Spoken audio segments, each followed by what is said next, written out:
Come on, JC. Preach at me. Amen. Amen. Can you guys hear me okay? Yeah.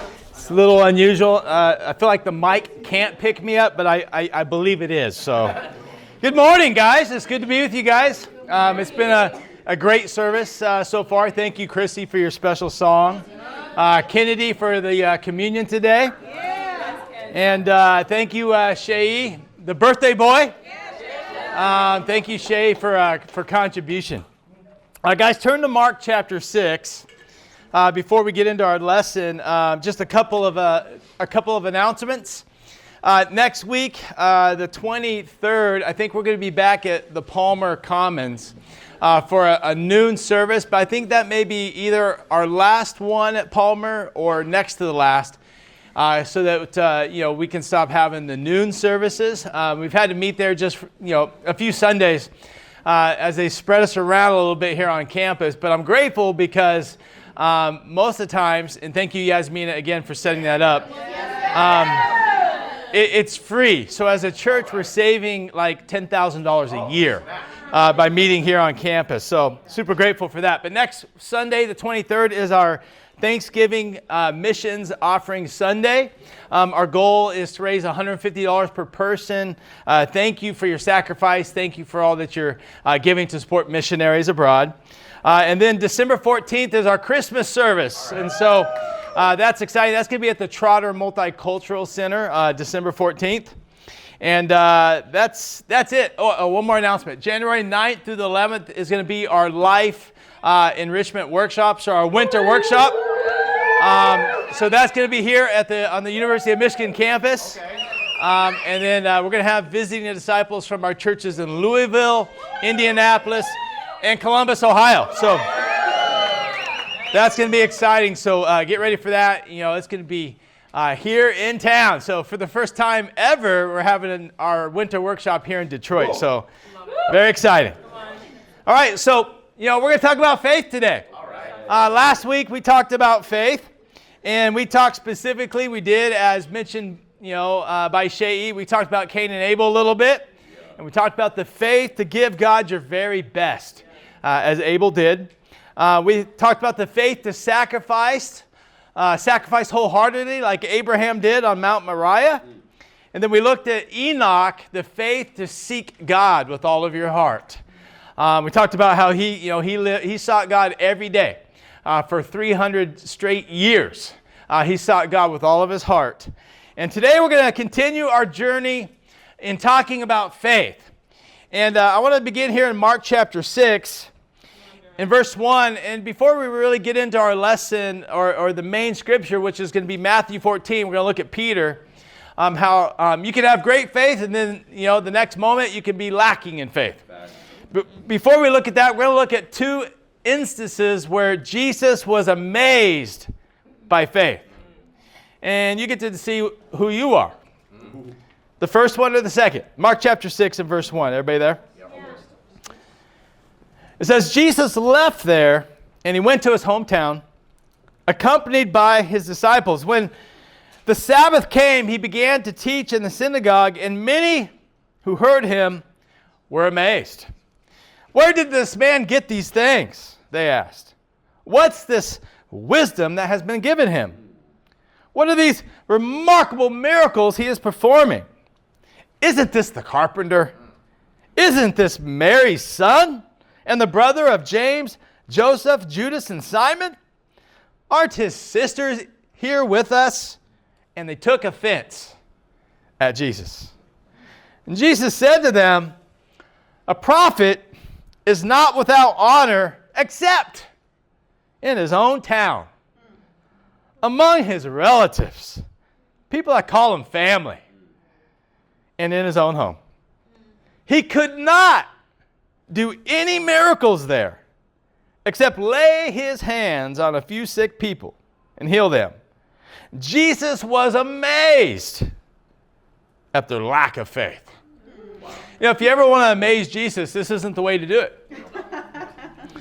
It says he was amazed at their lack of faith. Jesus is preaching in his hometown on the Sabbath, as was his custom, and he went into the synagogue. Initially, their response seemed great. Initially. Because it says everybody was amazed at what he was doing. Everybody was amazed at what he was saying. They were astonished, and they were even, you might say, greatly impacted by Jesus' words and the miracles that they saw. But very quickly, they started to take Jesus apart. Very quickly, they looked for reasons not to believe. And we can be like that, where God can do a miracle, we can have great faith for a moment, and then quickly we try to tear the situation apart and find ways to not believe. And they're like, well, isn't this the carpenter? He's just a nobody. He's just a carpenter, and we know his brothers, and we know his sisters, and man, he's from our own home. And they took offense at him. You know, sometimes we can see something amazing. We can see somebody get baptized, and every baptism is a miracle. Or we can hear someone like Kennedy get up here and share her testimony, and we're amazed, and our faith grows a little bit. Or we hear a good news story, and it's like, awesome, I feel a little bit more faithful, but then we quickly can go to a place where we want to dismantle it and convince ourselves all the reasons why I shouldn't believe. Right, you know, and the moment, you know, they get emotional, seemingly get emotional, they're amazed by Jesus, then they tear apart who he is. And a couple of things we learn from this passage: you can be amazed yet not have amazing faith. You can come to church and be amazed, astonished even, moved by the church, but yet, or not by the church, but God working in the service, and not have amazing faith. You can be impacted, and you can even come to the church and shed a tear, cry, even during Kennedy's communion or a song, but have very little faith in your own personal walk. Wow. And then secondly, when you stop honoring God, a lack of faith will follow. Wow. I never saw this before, but in verse 4 it says, Jesus says to them, a prophet is not without honor, except in his hometown, among his relatives and in his own home.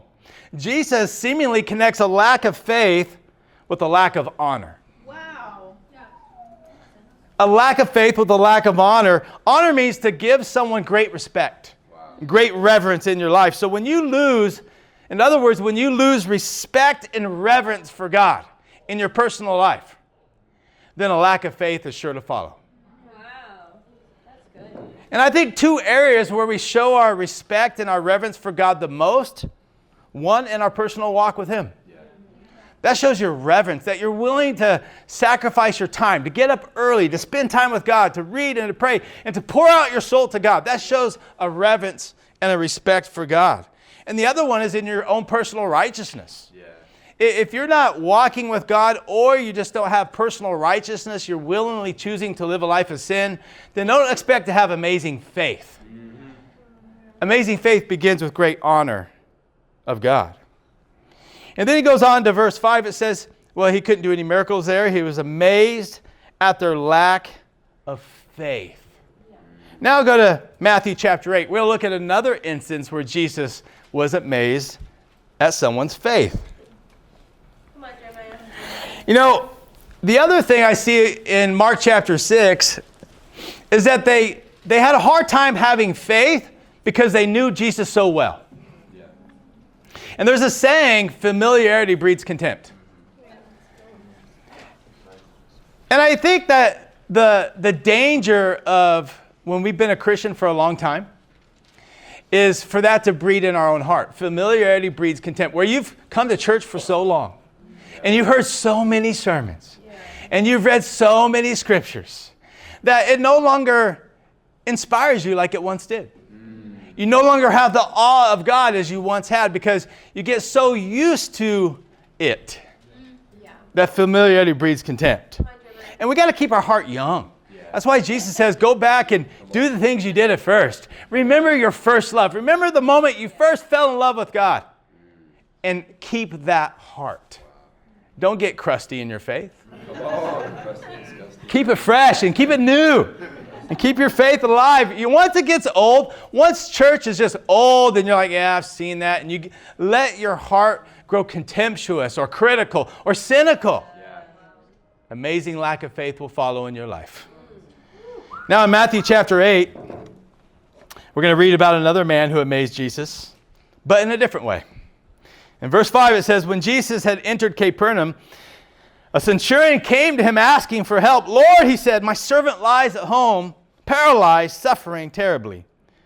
Jesus said to him, shall I come and heal him? The centurion replied, Lord, I do not deserve to have you come under my roof. Just say the word, and my servant will be healed. For I myself am a man under authority, with soldiers under me. I tell this one, go, and he goes, and that one, come, and he comes. I say to my servant, do this, and he does it. When Jesus heard this, he was amazed and said to those following him, truly, I tell you, I have not found anyone in all of Israel with such great faith.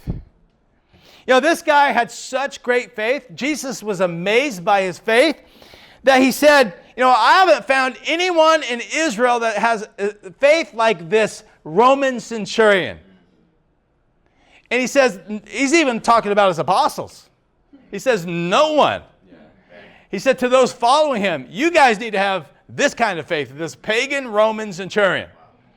No one in all of Israel has faith like this.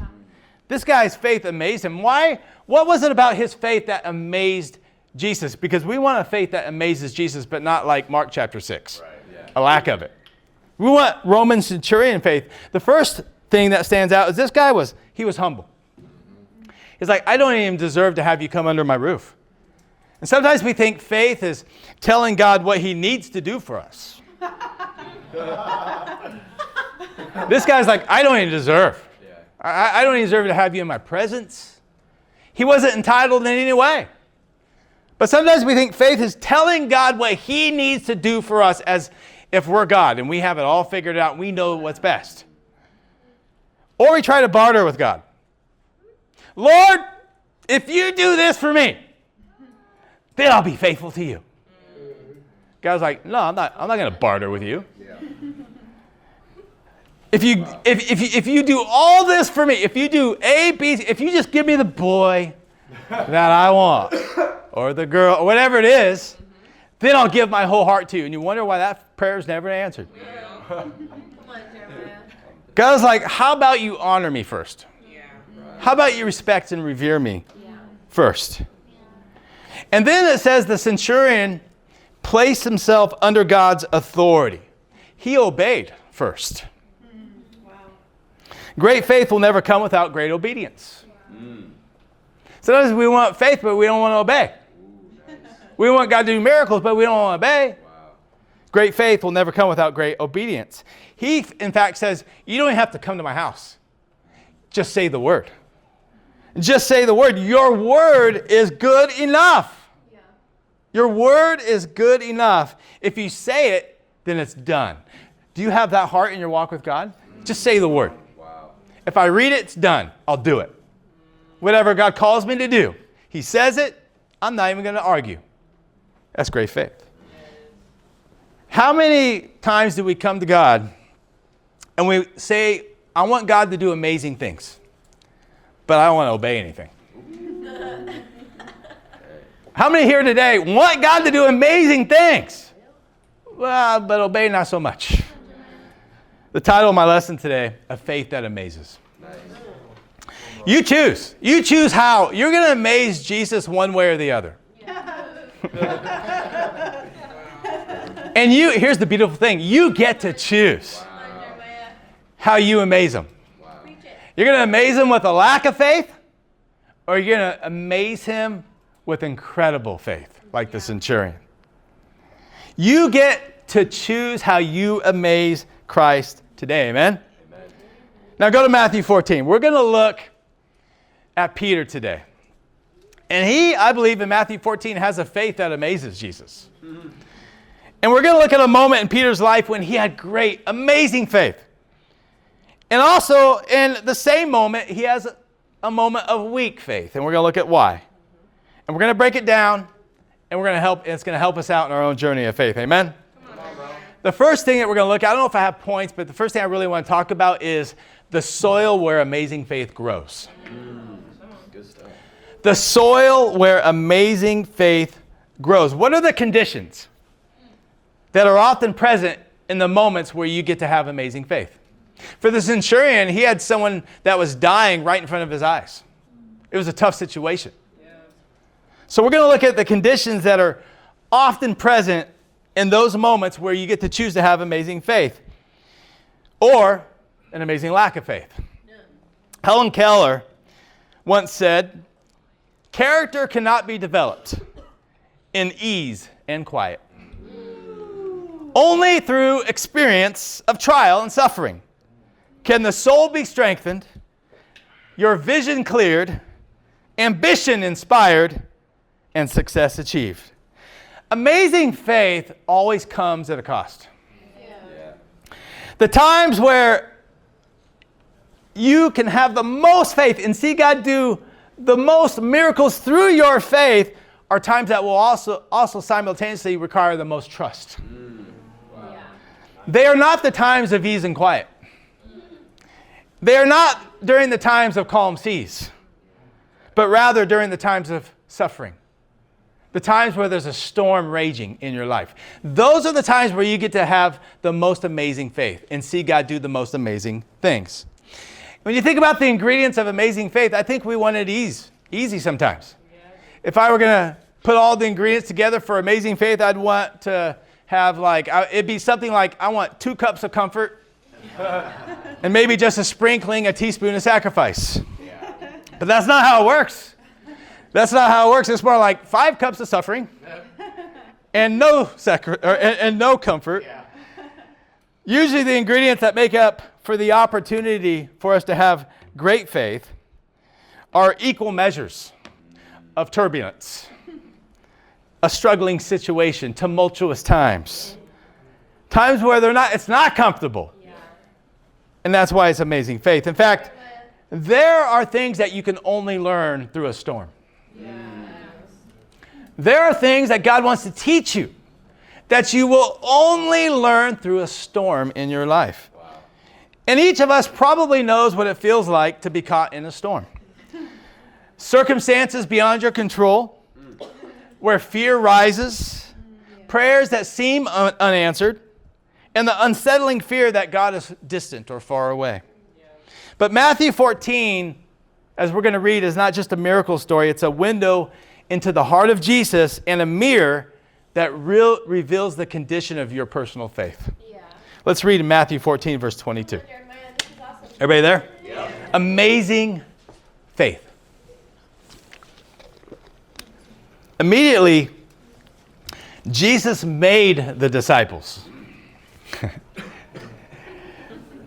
Meaning they might have been arguing. I don't want to get in a boat. Right.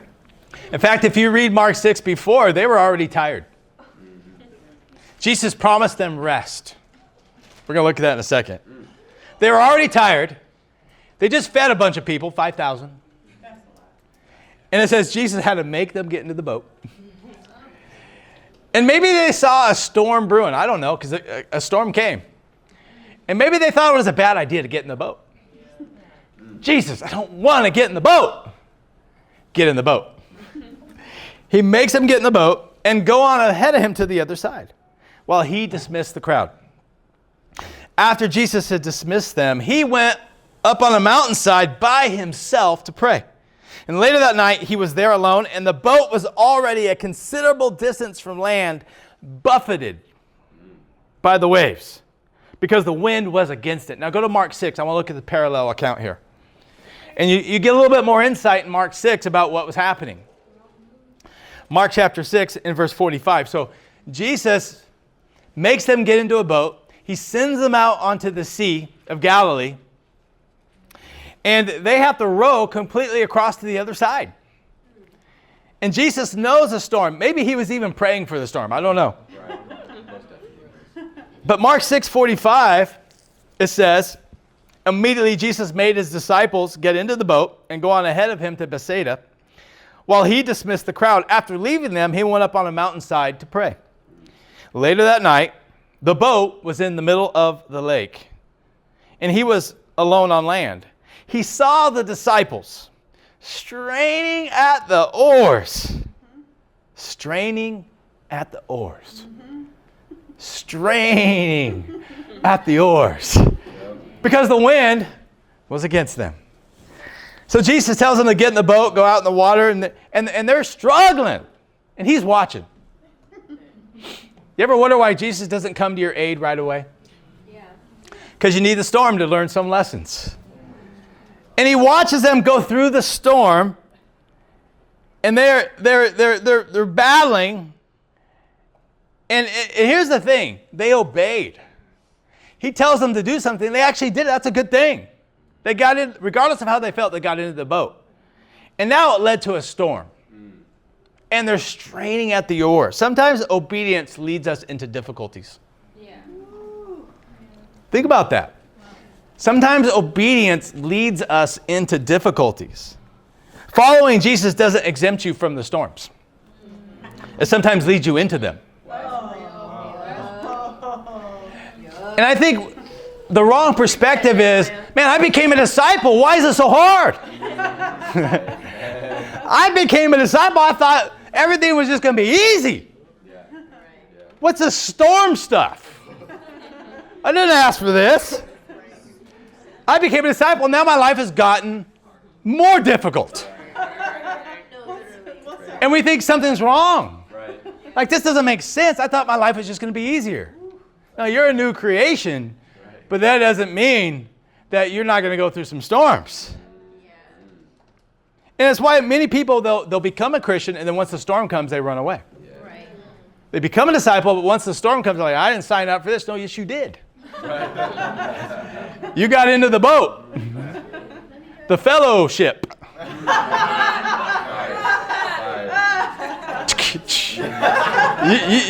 You join the team, and don't be surprised when the storms come. And sometimes we want to walk away from the faith because we're surprised or we're tired of the storms. You've gone through a lot of storms, and now you're tempted to walk away. You're tired of straining at the oars. But the encouraging thing, it says Jesus saw them. Even while he was alone on the mountain praying, he was aware that the wind was against them. And I don't know, maybe he's even praying for the storm. And it says they are straining at the oars.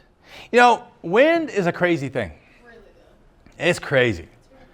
You know, when I grew up, we had a row of trees at my house, and sometimes we get these windstorms in Oregon. You wake up and these Douglas firs that were like 5 feet round would be blown over by the wind. Wind is a scary thing. I remember me and Dylan, a time when we were straining at the oars. I've told this story before. I'll tell it again for those visiting. But we were in Costa Rica on our family vacation, and I don't know, about 3-4 years ago. And me and Dylan decided we had an inflatable kayak, kind of a problem.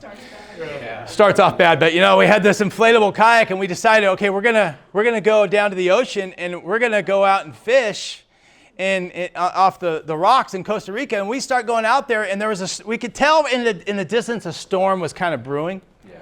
We're like, well, we probably shouldn't stay out here too long and pay attention to how far we go out. And so we're fishing, we're rowing out there, and we're keeping track of how far we go by watching the shore, because you know we'd see, you know, you'd see shoreline, because when you're out there and there's no shoreline, when there's no rocks or cliffs to get your bearings, you don't know how far you're out there. You could drift really far really fast. And so we're watching it, and okay, we can't go past this point. And we're fishing, we're getting excited, we're trying to catch fish, and we lose sight, we stop thinking about the shore. And the wind's starting to pick up, you know, and we're getting blown out pretty far. And pretty far, we're like at the point of, almost to the point of no return. We're like a half a mile out in the ocean. I'm like, oh man, this is getting scary. We got to start going back. And then by this time, the wind is coming and the tide is changing. So we're rowing, and I'm looking at my bearings, and like we're not making any progress. Like I'm rowing really hard, and I'm like just barely moving. And you think you're moving, but you're not. And I'm like, oh my gosh. I'm like, Dylan, grab the oars. Because at this time, at first, it was just me oaring. Like, I'm straining at the oars. I'm like, Dylan, grab the oars. And he's like, yeah, whatever. I'm like, no, grab the oars. Because all I can think about 6 miles out to sea. I killed my son, and horrible fishing trip. And we're going, and he's going. I'm like, no, you got to go. You strain more. Push yourself more. And we're just going. We're like, and we finally, after we put the fishing poles down, I didn't see fish at all. I'm like, let's get back to the beach. That's the only thing that we're trying to do. Back to safety. And we're sweating. By the time we get back, we're just laying on the beach and just totally exhausted, straining at the oars. Sometimes discipleship can be like that. It can be like that. You're straining at the oars. I found God lets me strain more prideful I am, more I refuse to learn. But hey, that's a different sermon. But, straining at the oars, how are you straining at the oars today? Where you're pushing, you're going through a storm. You could be straining at the oars by going through a health challenge. No matter what you do, no matter the prayers that you pray, it's still there. Yeah. It's always there. And you have to go through that storm. For whatever reason, for your faith. Yeah. Right. It could be a discipleship challenge where you're like, man, I've been straining out the oars. I've shared with so many people. I've shared, somebody asked me last week, how come I share with so many people and I have so many Bible studies, but they don't become Christians? Sometimes that's a straining at the oars. Like, what is it? What is going on? I've shared with so many people. I've stayed with so many people. And sometimes God is just refining your faith through that. Yeah. Don't give up. Right. Persevere. Yeah. I don't know your storm, but I guarantee everybody here is going through one. The road to amazing faith depends on how you respond to the storm and how you respond to Jesus' call to first get into the boat and start rowing. Maybe you've stopped rowing. If you stopped rowing, you're just going to drift off. Yeah. You got to keep straining at the oars. Maybe you've been through some storms in the past and you don't want to get in the boat anymore. You don't want to row anymore. And so God's like, get in the boat. You're like, nope. Not going to happen. Row. Nope. Not going to do it. And there's a stubborn refusal to obey. Wow. The first step in having amazing faith is changing your perspective on the storm. Nice. The greatest miracles aren't seen in calm, peaceful waters. They're seen in the rocky, turbulent, frightful waters of a faith-filled life. The storm is an invitation to see a miracle. If you're going through a storm, that's an invitation to have amazing faith. Yeah. Nice. But you got to be willing to obey. You got to be willing to get into the boat. You got to be willing to strain at the oars. It's an invitation to live by faith. Be grateful for the storm. Now let's keep reading in verse 25. My next point, water walkers or boat dwellers. Water walkers or boat dwellers. Verse 25. It says, shortly before dawn, Jesus went out to them walking on the lake. In Mark 6, it says he was trying to get by them. He was about to pass them by. They spotted Jesus. But it says here, when the disciples saw him walking on the lake, they were terrified. It's a ghost, they said, and they cried out in fear. But Jesus immediately said to them, take courage. Think about that. Take courage. I think we hope for courage. He says, take it, courage. It is I, do not be afraid. Lord, if it's you, Peter replied, tell me to come to you on the water. Come, he said. Then Peter got down out of the boat, walked on the water, and came toward Jesus. Now it says here, just before dawn, Jesus goes out to the disciples.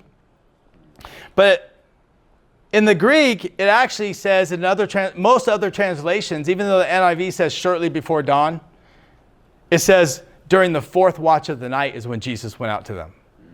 That's between 3 a.m. and 6 a.m. Wow. So they've been going a long time. They were straining at the oars for a while. Wow. Jesus up there just praying, watching them, have a nice prayer walk, prayer sit on the mountain. God, thank you for these disciples. They're struggling down there, but just a little longer. And it says he goes out to them between 3 and 6 a.m.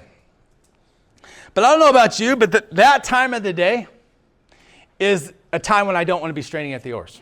Definitely. 3 to 6 a.m., I'm in deep sleep, man. I don't want to have anything to do with being on a boat or a storm or anything besides a pillow and a blanket. Now, in Mark 6, a little bit more insight here. In verse 30, just write this down. In Mark 6, verse 30, Jesus had just sent them out, okay, to preach the word. In verse 30, it says they came back and they were tired. And Jesus says, come with me to a quiet place and get some rest. So he takes them to a quiet place to get some rest. And then 5,000 people showed up wanting to be fed. And they're like, send them away. Jesus is like, no, you feed them. Sometimes we want to send problems away. Why? Because I'm tired. I don't want any more needs. If one more person asks me to help them, I'm going to blow up, you know? And Jesus, here, I call this spiritual boot camp. He's teaching them to be giving and to be serving when the need arises, even if you're tired. So Mark 6, verse 30, he's like, you know, messing with them a little bit. Let's go get some rest. And then, you know, the next few verses, people show up wanting to get some needs met. He says, you feed them. Then they finally get done with that. And Jesus is like, now get in a boat. Now get in the boat. So they were already tired. They were already weary. They were already ready for a storm to be over. And now they're out there. They've been going all night, and Jesus shows up at 3 a.m., maybe 4 a.m. And here's the thing. That's the last thing I want to do between 3 a.m. and 6 a.m. is get out of the boat. Get out of the bed. Get out of the bed. But during a storm, Jesus shows up, and Peter has the amazing faith to actually get out of the boat and walk on water like Jesus. Nobody else even tried. Nobody else even asked to get out of the boat. So that's the difference between a water walker and a boat dweller. One will just stay in the boat. The other one will take a risk in faith. And the guys that got into the boat, they did obey. That's good. They started rowing. That's good. They hadn't even quit, apparently. That's good. They persevered. But they weren't willing to get out of the boat. And I think sometimes we think, well, I became a disciple. I'm here. I showed up. But you're no longer willing to do something amazing for God. You're content with just being here. Whereas Peter, he was different than everybody else in the boat. He's like, I want to be like Jesus. Yeah. I want to walk on water. Do you want your disciples to be that, have it be said of you that, you know, you obeyed initially, you became a disciple, and now you're just here? Or do you want to live a life of amazing faith? Yeah. Don't you want to take risks for God? Yeah. Sometimes we want everything. The boat is comfort. Even in the uncomfortable situation, it could have got a lot more uncomfortable for them. Yeah. The boat was safety. Yeah. In the middle of a storm, at least they had the boat. But sometimes we don't want to take risks. We want everything safe, predictable, and controllable. Wow. That's why many people don't want to lead. That's why many guys in this church don't want to lead. I'm just telling you, because everything has to be safe, predictable, and not push me out of my comfort zone. And so God is never able to do any miracles there. Come on, Jeremiah. And we got to be those that stand up, step out, to be the example of amazing faith, and let God use me in any way, shape, or form, as He wishes to move mountains. We can't just want everything safe and controllable because we're afraid, because we don't want to fail. You know, maybe it's you sitting in class and the Spirit prompts you, share with the whole class. Share with everybody. And you're like, you stand up, sit back down. No, not gonna do it. Maybe it's to share your faith with everyone in your sorority or your fraternity. Share your faith. Some people, here's the thing, some people, and I'm not dissing on sororities and fraternities, but some people are more dedicated to their fraternity and their sorority than they are God. Don't forget the OG fraternity and sorority, the Alpha and the Omega. All right? Don't forget the Alpha and the Omega. That's the fraternity or sorority that you joined when you said, Jesus is Lord. And that better dictate your steps more than any other group, let me tell you. Or you're going to have amazing lack of faith. That's right. Now, Peter's tired. Like the rest, he had to row all night too. But he still had the faith. He still had the faith to step up. That step of faith. You know, to get out of your comfort zone. Yep. To do something radical for God. You know, opportunity knocks when you least expect it. Opportunity knocks when you least expect it.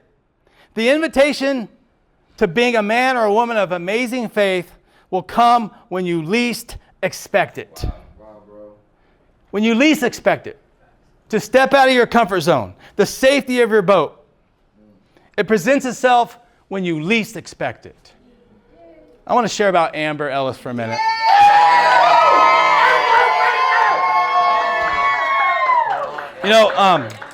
We're going through a transition in Columbus, Ohio, where new leaders are taking over the church in Columbus, Ohio. And you guys know Terrence and Adriana, they're going to be going down to Chicago for more shepherding and training. They've been married 1 year. And you talk about some turbulent waters sometimes. Well, that can be some turbulent waters. And they're going to go down there for more shepherding and get loved up on by the Chicago disciples. And Caleb Faree and a young sister by the name of Mari have been asked to take over the church in Columbus, Ohio. Really awesome. Caleb was converted in Indianapolis. And God has raised him up. You know, he's been a disciple about 4 years now. And God has raised him up. And he's going to be valiantly taking over the helm of leadership in Columbus, Ohio. Well, you know, we were talking about there's a few with that transition. There's a few things with the sister that's moving where she can't quite go there right now. But also when she does get there, there's a few more things that she just wants to implement in her training before she actually takes over the church. And we were trying to figure out, as overseers of Columbus, like, what can we do? And Julie was talking with Amber at our house because Amber was an intern in Columbus, Ohio for 1 year. And Julie asked Amber, you know, what do you think? You know, what would you do? What do you think would be a good situation to bring healing and to help this church go to the next level? Because we're looking for, do you know of a church that could lead there? And Amber's like, I'll do it. Dang. No, man. Come on, Amber. She's like, I'll do it. I will step out in faith. She's got a great job here. She's leading the singles here, doing a great job. God's blessing her. Jumping out of the Everything here represents comfortable. Not that she's comfortable, but she knows, like, it's safe. I have a job. I have all this. And she's like, and we didn't even ask her. I wouldn't even thought of asking her. And she's like, I'll do it. I'll go. I'll sacrifice. I'll move again. I'll move to Columbus. I'll lead there for 6 months is the plan. She's going to go there for 6 months and lead the church full-time in the full-time ministry and then come back here to us. Thank God. But she's like, I'll go. I'll live by faith. I'll serve God. I will answer the call. I believe God is calling me to do that. That's a risk. But she decided in faith to step out of the boat and go to the turbulent waters of Columbus. And preach the word. That's selflessness for her to do that. That's selfless. I want to commend Amber for that heart of leadership. To be willing to do whatever it takes so that God will be glorified. Now, one more thing here. And I believe God's going to bless her decision to do that incredibly. Because whenever you decide to obey God's call and step out on faith, God always blesses that. And that leads me to one more thing I want to say about Peter in verse 28 of Matthew 14. Peter didn't just foolishly jump off the boat. In verse 28, he says, Lord, if it's you, Peter replied, tell me to come. Wow. That's good. And Jesus says, come. Peter didn't just make some foolish decision. Sometimes we just want to make a rash, foolish decision, not really involve God, and call it faith. Peter says, Jesus, tell me what to do. Wow. And then he obeyed. Wow. And God blessed that faith. Faith and obedience working together is a powerful combination. Many want to try to have faith without obedience or faith on their own terms, and you'll sink every time. Right. You say things like, God, give me this job, or give me this boyfriend. But inside it's for selfish reasons. You know that the job will call you away from God. You know the job will take you away from your commitment to Christ. And so when God doesn't answer that prayer, you're like, see, faith doesn't work. Wow. God's like, no, it does. But you're just asking for selfish reasons. When was the last time you stepped out on faith, took a risk for God, for other people, not for yourself? Wow. When we do it for God, when we do it to see others lifted up and not for our own glory, God blesses that faith. Yeah. Because it's not selfish faith. Like Peter's example and Amber's, amazing faith takes risks. And faith lives in obedience to God's call. You know, you guys ever heard of the African impala? It's like a deer with these deer with these pronghorns, okay? The impala. The impala was, I have to share this illustration because it's really cool. The impala was like in its DNA created to take leaps, to jump. The impala is so well designed to jump, and it's part of how it gets away from its predators, is that it can jump 10 feet high. Wow. And it can jump 30 feet long in distance. 30 feet, 10 feet high, okay? But here's the thing. Its kryptonite is fear. Whoa. Because if you take an impala and you put it in a zoo enclosure, all they have to do to keep the impala from getting out is a 3-foot fence. Wow.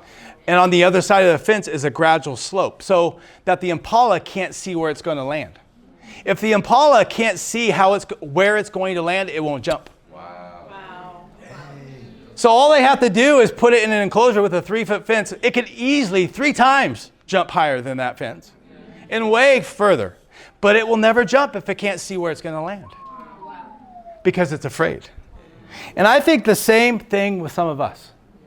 You're designed to do great things for God, created to do great things for God.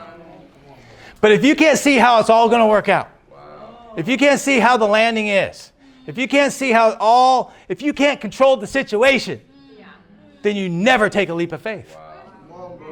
You never take a leap of faith. And so you're never able to see the miracles that God wants to do through you because you're unwilling, because of fear, to take a leap of faith. Come on, Jeremiah. You keep reading in Matthew 14, verse 30, it says, but when when Peter saw the wind, he was afraid. And beginning to sink. See, that's when he started to sink. When he got afraid. He cried out, Lord, save me. Wow. Immediately Jesus reached out his hand and caught him. You of little faith. He said, why did you doubt? And when they climbed back into the boat, the wind died down. Then those who were in the boat worshiped him, saying, truly, you are the Son of God. Fear destroys faith. The opposite of living by faith is living by fear. Like the impala, you were created. It's in your spiritual DNA when you were born again. Wow. To do amazing things. God says, you can do the impossible with me. Nice. He even says, he goes on to say of disciples, you will do even greater things than me. In John 14. You will do, I can't even comprehend doing even greater things than Jesus, but he says, you will if you believe. Fear will stop you. Fear will keep you in the boat. Fear will keep you from even getting into the boat. Yeah. Wow. You know, at first, faith held Peter above the waters. when his eyes were on Jesus, the source of his strength. But the moment he looked at the storm, his fears drowned his faith. Yeah. But grace caught him before the waves did. Wow. The hand of Jesus. Let's close out in Hebrews 12. You got to be willing to take that leap of faith and let God use you in whatever manner he decides. And when you begin to falter, God's grace will pick you back up. Yeah. In Hebrews chapter 12 and verse 1, we'll close here. Therefore, since we are surrounded by such a great cloud of witnesses, let us throw off everything that hinders and the sin that so easily entangles. Let us run with perseverance the race marked out for us, fixing our eyes on Jesus, the pioneer and perfecter of faith. For the joy set before him, he endured the cross, scorning its shame. And he sat down at the right hand of the throne of God. Consider him who endured such opposition from sinners so that you will not grow weary and lose heart. You know, he says, fix your eyes on Jesus. Fixing your eyes on Jesus isn't just having a quiet time or a good prayer. Come on. It is that, but it's not just that. Yeah. It's making sure you're covered in the dust of your rabbi, as we talked about a few weeks ago. That you're following Jesus so closely that you're covered in the dust of the rabbi as you walk and follow his steps down that dusty road. It's imitating his life. Jesus carried a cross, you will have to also. Jesus stood up to opposition and persecution and never backed down. So must we. Jesus never let being tired be an excuse to keep him from doing what is right. Wow. He always took an opportunity to share his faith. He forgave those that hurt him. He loved those that mocked him. And he called those around him to a higher standard always. To actually walk in obedience. And I want to call us to have the same faith that Peter had. To not only get into the boat and row, but to step out of the boat when God calls you to. Out of your comfort zone. To take that leap of faith. To choose to be a water walker and not a boat dweller. And I want to call you to the faith of the centurion, to humble yourself, to obey God's word. When he calls you to live by faith, even in the storms, when you're tired because you've been straining at the oars for a long time, remember the ingredients for a miracle comes during a storm. That you're called to amazing faith, to take risks for him, to step out on faith. And you can respond like the centurion, just say the word, Jesus. Just say the word, and I will obey. To God be all the glory.